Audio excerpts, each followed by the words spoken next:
us until we move here. And so, hello and happy to be Shvat, and welcome everyone, those who came from far, Ken and Gail and others, and those who are locals, and also welcome to those who are now online on Zoom with us. I didn't know Jeff, although, you know, I'm the Jeffrey B. Plevan Chair of Modern Israel Studies, but I just want to tell you, Ken, that I heard about Jeff from everyone here, and how an enthusiastic student he was, and dedicated, and how passionate he was about the Judaic Studies Center, and especially Israel. So I can only imagine maybe him kind of listening to this conversation and kind of what he would think about it. But you'll have to tell me at the end, because not everything that I'm going to talk about is going to be easy. It's not an easy time to talk about Israel, I have to tell you. When we started talking about the Plevan Lecture, I had a pretty focused idea on what I would like to talk about. And then things changed dramatically in Israel with the past elections in December. And I had to stop and rethink, and I almost even delayed in sending the title for my lecture because I was so busy following the events and also thinking, well, I wanted to talk on how to talk about Israel, but really, how do you talk about Israel right now? And so I kind of thought about it, and then I realized that actually what I want to talk about is not only relevant, but it's probably relevant more than ever.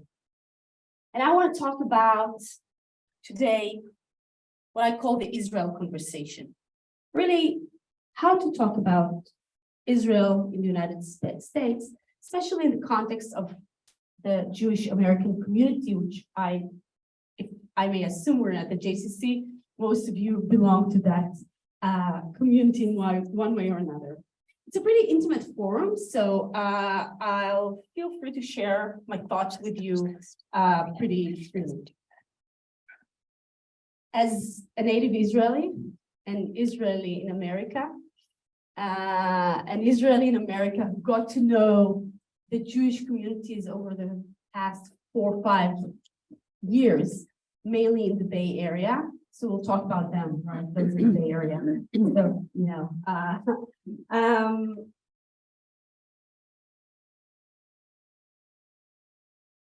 so I'll talk about Israel, but I will also talk about you, about how Americans and American Jews can or maybe should talk about Israel. And I hope it's the beginning of a longer conversation. I arrived to the US 4 years ago, as Beth mentioned, first to San Francisco, then to San Jose State. I came from the heart of Israeli society, seriously the heart, you know. I live in Tel Aviv near Rabin Square.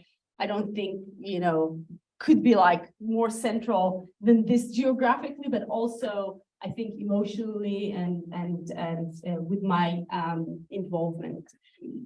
And when I came to the US, to the Bay Area, I had the pleasure to meet many community members, have lectures with them. Then COVID came, so we had quite a few virtual events with hundreds of people attending, and I met a most wonderful community, or rather communities. I talked to different congregations, and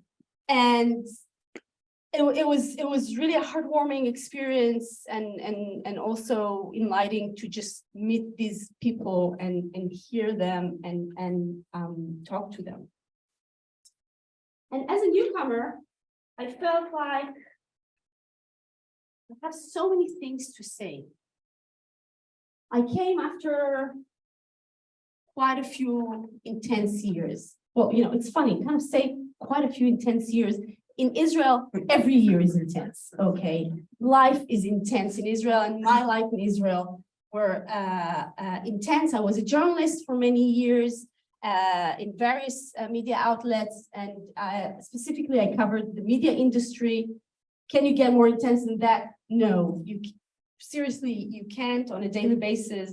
I was part of the media watchdog, the Seventh Eye, and I was the media correspondent of Haaretz daily newspaper. I was fortunate, and I'm really grateful for that kind of my professional path allowed me to be a participant, journalist, and an observer on the Israeli media. So kind of taking both sides of the playground, if you'd like, is pretty unique. And as I shifted to the academia, I kept my involvement, and I continued to be an activist and was involved in a number of campaigns to reform the public broadcasting service, for example, that eventually happened, to talk about media corruption in Israel, freedom of the press, and so forth, topics that are in my heart, and I found them to be very important. I felt when I came here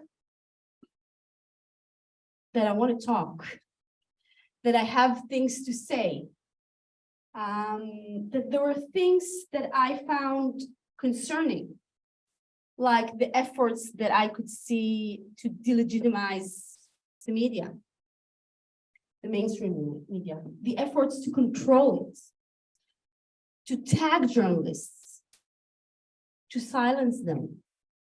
And I'm talking about the political arena, but I'm also talking in Israel about the business arena by things that were done by media tycoon and all the interconnections between them. That this is really my field.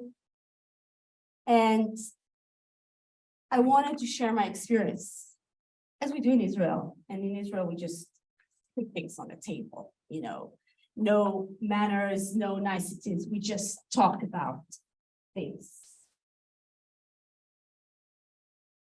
But here's one important lesson that I learned in this journey. You need to know your audience. And when I mean you need to know your audience, is that when you stand and talk in front of an audience, it's not only about what you have to say. It's really about what the audience would like to hear. Where do they come from? What does the topic and the things that I bring mean to them? And it was really a wonderful experience to meet the Bay Area communities. I'm not saying that as a cliche. I met those people and I think, oh, why aren't they not in Israel? They're so great. And I learned to know the richness of this community. But I also, at the same time, felt in between the lines, not openly said, some kind of an unspoken wish. Sometimes it was just the look in the eye. And it was like, can you please tell us something nice about Israel? Can you make us proud? And of course, there are many nice things to say about Israel. I'm an Israeli native. I'm very proud of being Israeli. I'm kind of a fruit of the Zionist project in many ways. I hope like a fruit to be proud of. This my mom feels proud. I don't know about the rest of the country. I feel very fortunate to be born in Israel. And I still consider Israel to be one of the most wonderful miracles of the 20th century. I can say to my students, it's an amazing example of an ideology that actually made it and ended up with something positive. That it's the thing to learn of how an idea can become an action and change reality for the better for the Jewish people. And I can talk a lot about the miracle of Israel, old and new, about how booming it is, quickly developing, establishing new cities and villages, building skyscrapers and modern museums. How it is vibrant, endlessly celebrating around the clock, on the beach, everywhere, in clubs, how young it is. I can talk about how innovative Israeli society is and successful. How the creative forces of Israel made it the startup nation and helped its economy grow and succeed.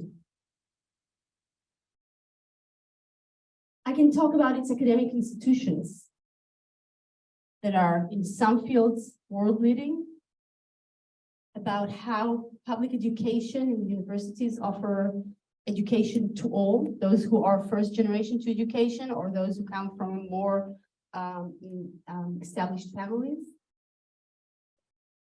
I can talk about the liberal Israel, well, mainly in Tel Aviv, how it became one of the capitals of the LGBT community, how Israel is, and again, here mainly Tel Aviv, but Israel in general, how it is open to many kinds of families, to many ways of life, promoting tolerance and acceptance.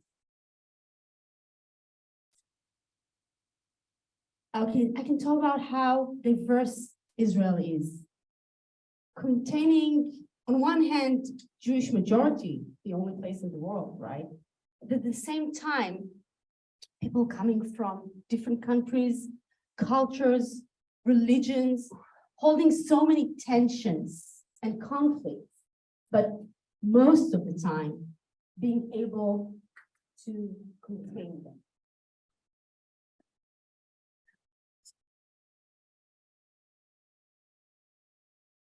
But here's the thing. I also had other things to talk about, and I found them important nonetheless. Israel is facing social fissures, tensions and challenges, and trends that I could see as a threat to its existence. And I wanted to talk about that. And for me as an Israeli, it is only natural. Israelis talk about their problems more than their, it's a cultural thing maybe, but, and I wanted to share that. I wanted to let American Jewish communities know about my thoughts. And when it came to talk about these challenges or issues, from my perspective, for example, the media that became so overlapping with any politics in Israel over the past decade. So you cannot talk about the media without talking about Israeli politics. I felt yet another unspoken sentiment from my audiences. Sometimes it was just the look in the eye. Sometimes it was said in private conversations. What I sensed was caution and hesitation to say anything that did not come across as defending Israel or praising it. I felt ambivalence that was not openly expressed, but more in private circles. I felt avoidance. Maybe we should talk about other things rather than our thoughts about Israel. I felt or came across silence. And as I kind of did my own path in learning more about this tight, deep, but fragile relationship between Israel and American Jewry, I actually started reading, and as I was doing that, a number of books came out that were talking about this crisis, the rift between American Jews and Israel, trying to follow the roots of the crisis. You know, I had my own analysis, my own view, and then I started to read more and more and kind of found echoes to my thoughts in these books. And I'll just mention a few. In 2016 came out the book Trouble in the Tribe by Doug Waxman from UCLA. He's the chair of Israel Studies there. Then in 2019 came out,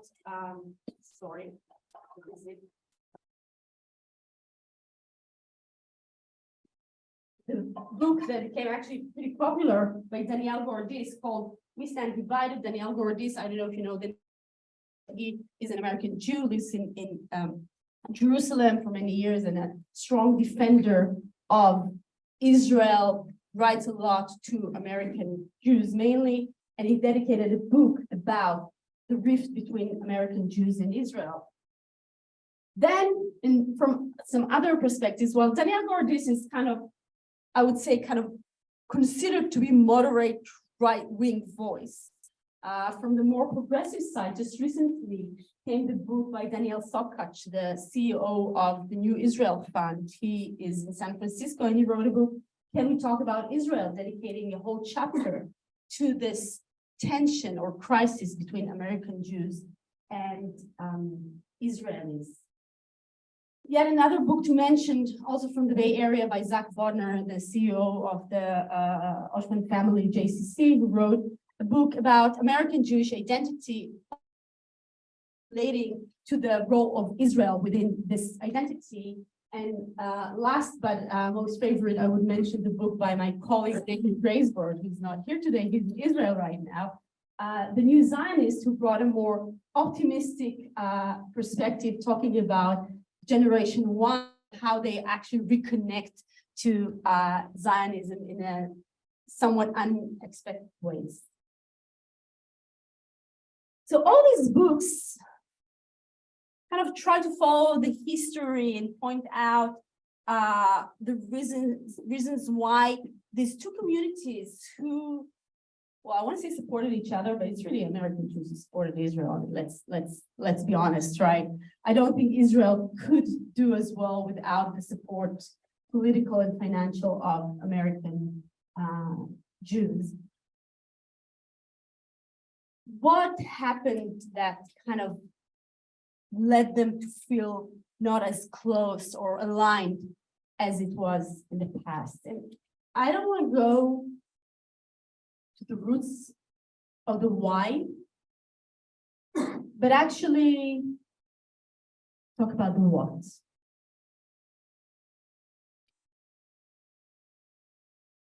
And I want to suggest a way coming from my own eyes, and that means from my eyes as an Israeli. I would never be an American Jew. I would always be an Israeli in the United States. And it's a different identity. But I want to offer it to American Jews to think about. I think the Israel conversation should be changed, should change. It should be open. And when I say open, it means that there are no topics to avoid. It means that you can talk about Israel to Jews and non-Jews alike in the same way. There's this tendency of, we talk in the family about some things and then not in the family about other things. No, it's okay to talk about anything relating to Israel. The conversation should be bold. It shouldn't avoid any painful topics or sensitive topics, as much as we're happy to talk about things that we're proud of and that are easy to talk.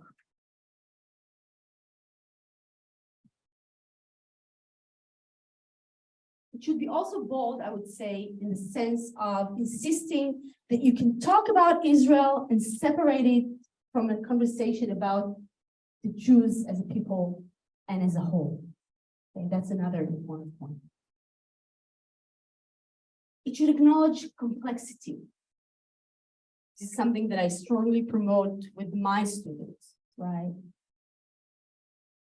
Israel, like any other country, is not a binary thing. It's not just this or that. It's not just black or white. It's not just headlines in the newspaper. It's multifaceted. It has many layers, many challenges, like America, like any other countries, right? When friends in Israel tell me, oh, in America, I tell them there is no such thing as America. There's no such thing, right? It depends when and what and who and where and why, right? So Israel is much smaller, but still, complexity is important to anyone who seeks truth and understanding. It should be sincere and confident. And when I say that, I mean speaking from the heart. Israel is a very emotional topic to Jews and non-Jews. And believe me, I got fire without even doing anything, just saying, I'm from Israel. So you can be attacked by progressives for being whatever, and then by, right-wingers for being, and so they all kind of reflect on you, their own emotions about Israel. I'm just kind of looking at it and thinking, okay, that's interesting, right? It means that it's explosive, and talking about Israel in a sincere way is a good thing. And it comes to me with confidence because we're at the stage where Israel is strong enough that words will not kill it, okay, or not cease its existence. It's okay to talk openly and emotionally about Israel. And I'll try to give an example of what do I mean by offering all these big words of talking about. I just want to see the time, so I'm going to say again. Let's take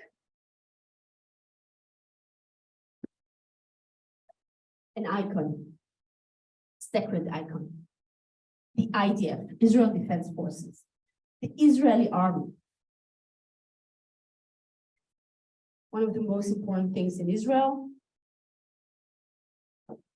one of the most things that are recognized or connected to Israel, right? It's military power, it's military success against all odds.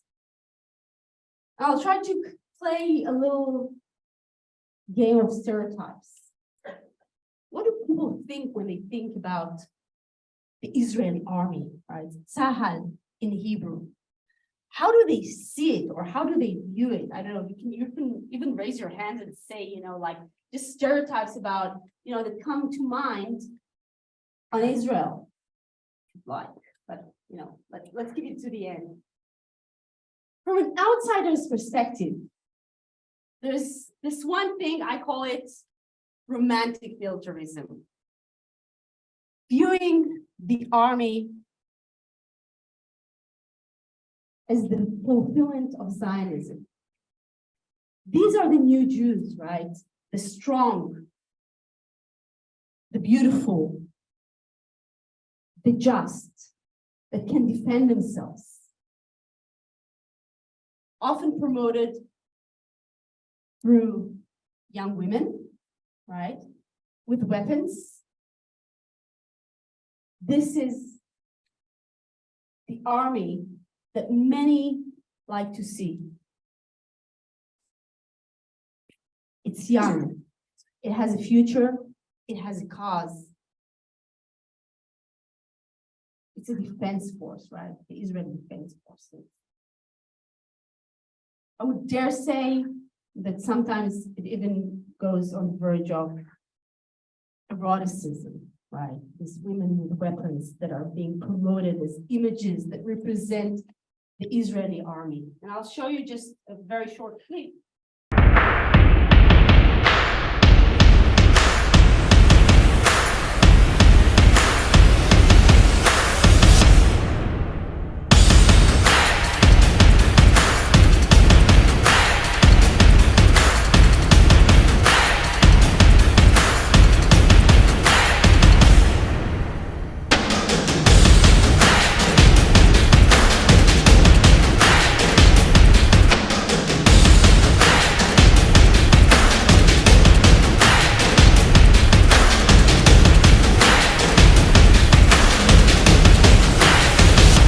fighters in the Israeli army called Women in Action. But then there's the other side, yet another image of the Israeli army connected to the occupied territories. And soldiers, I don't think the mic is working. Is it working? No. No. It stopped working. Could be the volume of the. But you project really well, so I don't think. No. Sorry, what? You're okay. You project, No. no? It's The mic.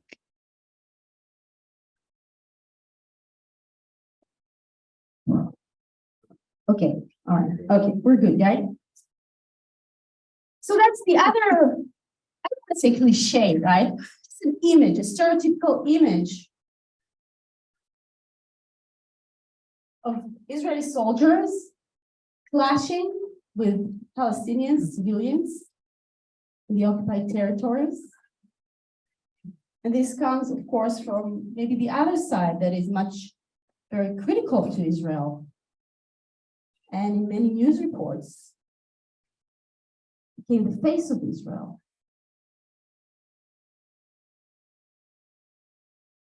However, let's talk about complexity.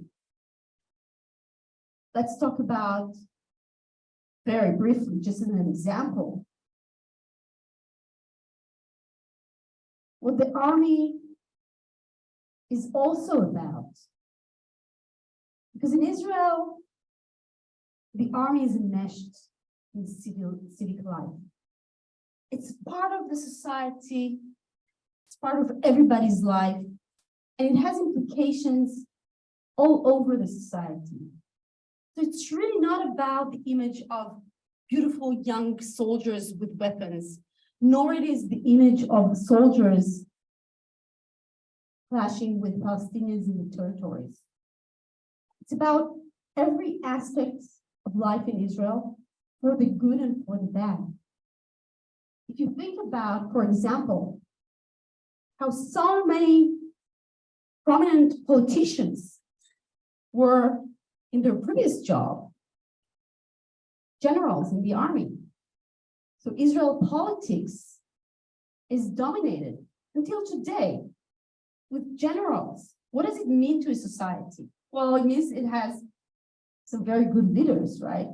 Some of them are very famous, like Moshe Dayan and Yitzhak Rabin and others, and Ehud Barak, who know the system and know how to defend Israel.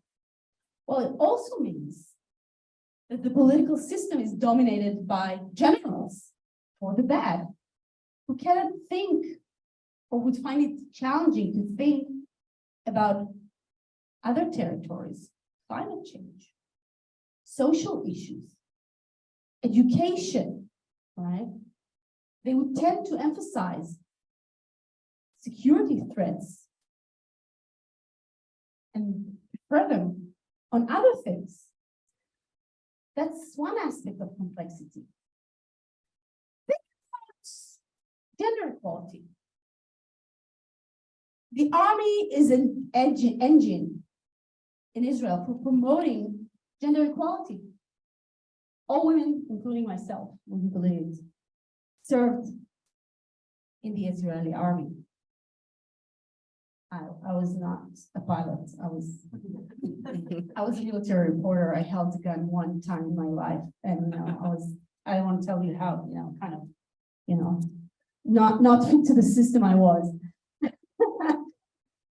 But in Israel, women over the past few decades became pilots and commanders of tanks and fighters and commanders across many units. Isn't that wonderful? However, they never make it to the top. They don't even get close to it. And so the army, on the other hand, really preserves gender inequality. Because I told you what's the way to politics, for example, right? You need to be chief of staff. No woman will ever be chief of staff in Israel. Let's think of social equality. The Israeli army was a very important tool in creating what was called in the past the melting pot, right? Promoting education, sometimes to illiterate soldiers. The Raful project brought kids from the periphery and taught them whatever they didn't learn at school. They learned it in the army.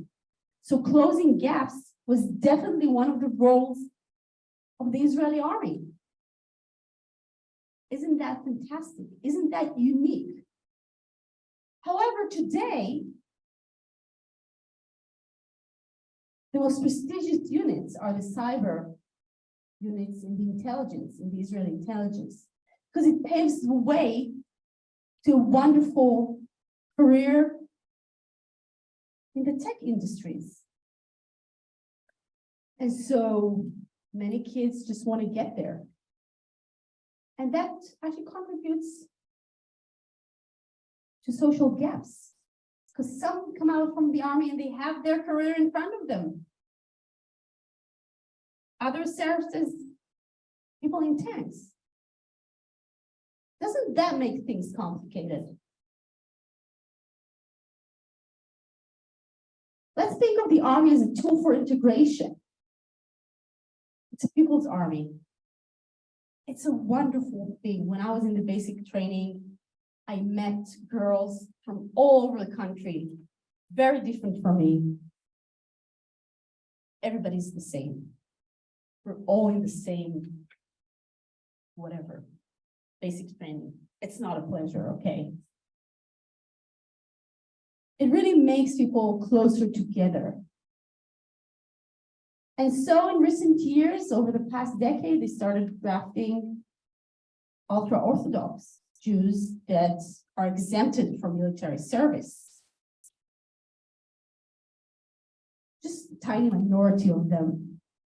Those who cannot stick to yeshiva studies, they kind of let them go to the army. And it's really a tiny group of them.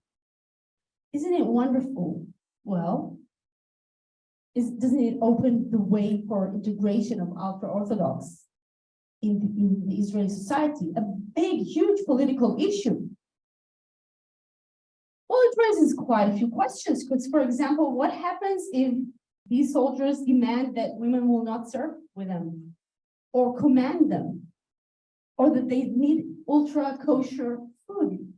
And what happens if the reports show that when serving in the occupied territories, the unit of the ultra-Orthodox, the Haredi soldiers, tended to be more violent towards Palestinians? For example, killing an 80-year-old American citizen, actually, pretty recently. Doesn't that make things complicated? It does. Last thing I will mention, the media, because that's my field.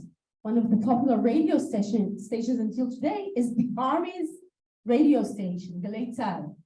Isn't that weird, right? This country has an Army radio station that everybody listens to. It's like, what is it, like Good Morning Vietnam or something? No, well, it's how things are, right? The Army and the civic society are enmeshed. It's actually a station that was outstanding for many years, not so much more today, bringing the best talents and journalists to the market later. Well, but isn't it a problem that kind of the Army is a publisher, basically? Shouldn't we move on from that, right? Just question marks and some food for thought.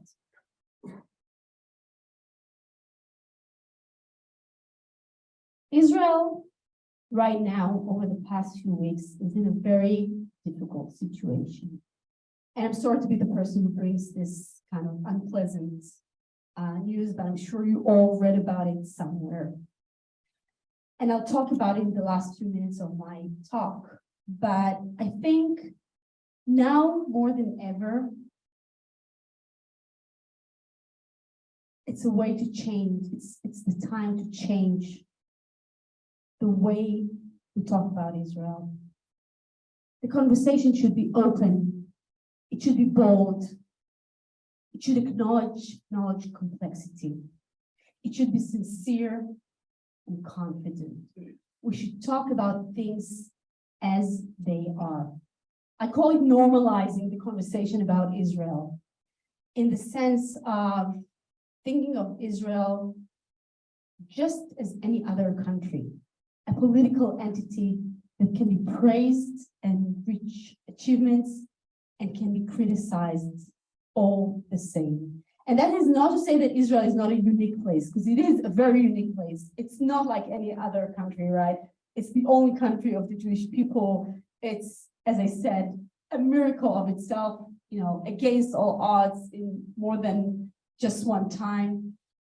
But the discussion should be normalized, that is open, bold, complex, and sincere.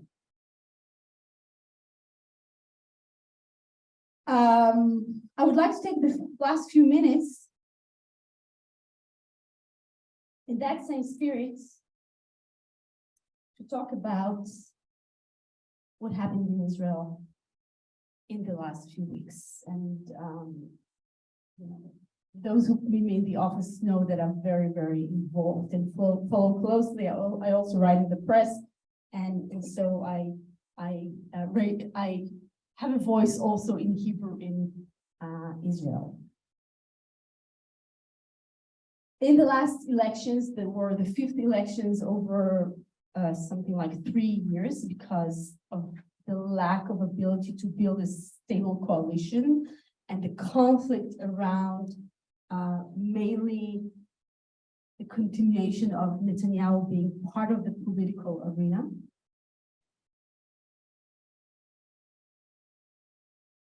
Something happened in the last elections, and for various reasons, which we can talk about when we open for questions, it led to an alliance like never before between radicals, between ultra-Orthodox parties and Jewish nationalist parties, and the Likud party that is led now by Netanyahu, who's facing 3 criminal charges in court.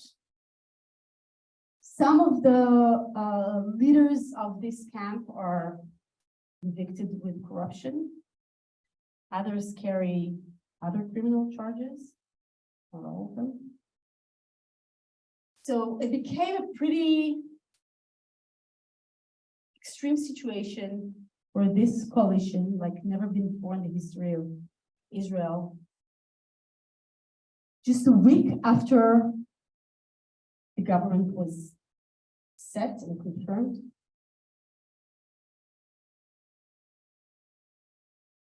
published its intentions to lead what they call a judicial reform, which is practically not a judicial reform, but an anti-democratic revolution in Israel.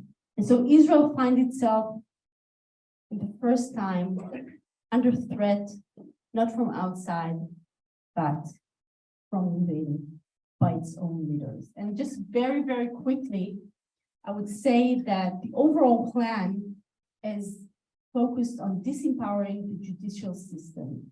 Personally, it would serve Netanyahu, because it would allow him to basically change the judges or cancel his trial. It would also serve the interests of the other members of the coalitions. And again, you know, if you want, we can talk about it. The main steps that are planned and the intention is to push forward very quickly,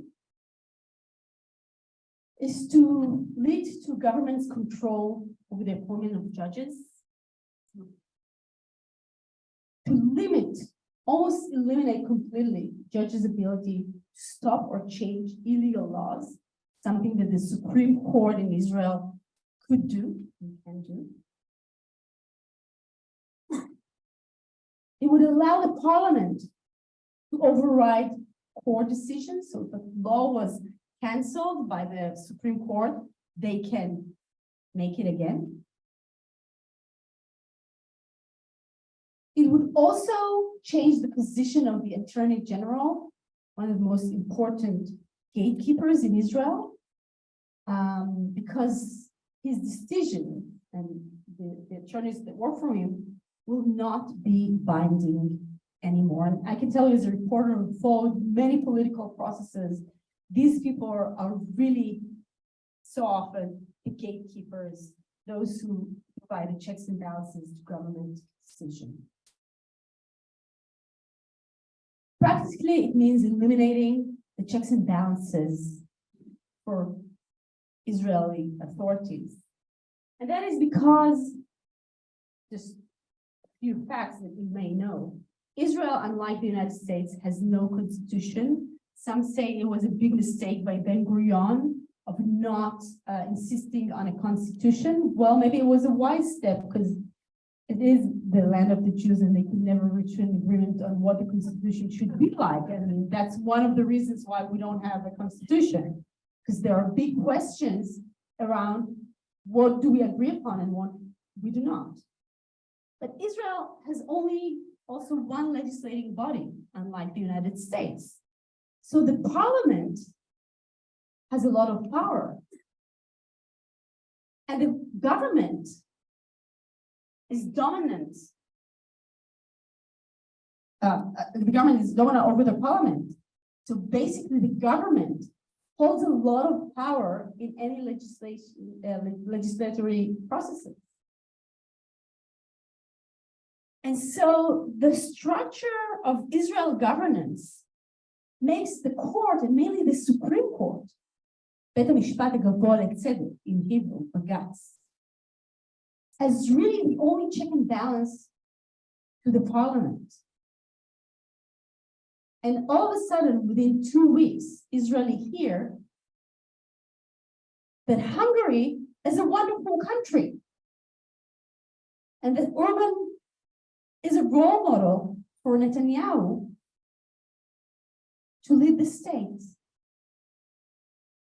And so this has been a few very, very intense weeks